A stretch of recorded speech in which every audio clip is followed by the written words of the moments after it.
بسم الله الحمد لله والصلاة والسلام على رسول الله صلى الله عليه وعلى آله وأصحابه ومن تبعهم بإحسان إلى يوم الدين وبعد السلام عليكم ورحمة الله وبركاته. يقول النبي عليه الصلاة والسلام من كانت له همه هم الآخرة ጭንቀቱ የአኺራ ሐሳቡ ውጣውረዱ የአኺራ የሆነለት ሰው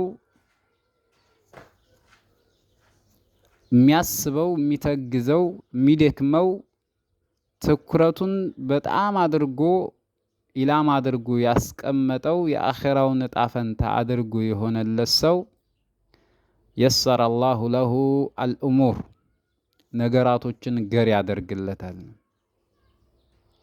መለአ አላሁ ቀልበሁ ቢልጊና አላህ ልቡን በገንዘብም በጤንነትም ሀብት በሚባሉ ነገራቶች በሙሉ ይሞላለታል። ሁለ ነገሩ ይሳካለታል። ለምን? ጭንቀቱን ለአኺራ ያደረገ ሰው ዱንያ ላይ ያለ የአኺራን ውሃ ጥም የፈራ የሆነ ሰው የአኺራ ውሃ ጥም አያገኘው። ዱንያ ላይ ያለ የአኺራን ውሃ ጥም እንዳያገኘው የዱንያ ውሃ ጥም ያገኛቸውን ወንድም እህቶች የዳበሰ የፈቀደ ከሆነ በሶደቃ ራሱን ያነጸ ከሆነ ከእንደዛ አይነት በላ ነፃ ይወጣል። ሀያቱ ደስ የሚል የሚያምር የሚስብ ያደርጋል። ነገር ግን ጭንቀቱ ዱንያ ከሆነችስ መንካነት ለሁ ሐሙሁ ሐሙ ዱንያ የዱንያ ጭንቀት ከሆነችሳ አላህ ስብሓነሁ ወተዓላ ሁለ ነገሩን ይበትንበታል። ሁለ ነገሩን ብትንትኑን ያወጣበታል። አንዱን ያስኩት ሲለው አንዱ ይበላሻል። ገንዘቡ ሲያገኝ ጤና ያጣል። ገንዘብ ሲያገኝ ሰው ያጣል። ገንዘብ ሲያገኝ ጊዜ ያጣል። ጊዜ ሲያገኝ ጉልበት ያጣል።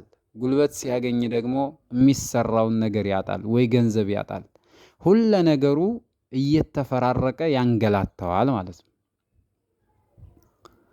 በአይኑ መሃል ላይ ድህነትን ይጽፍበታል።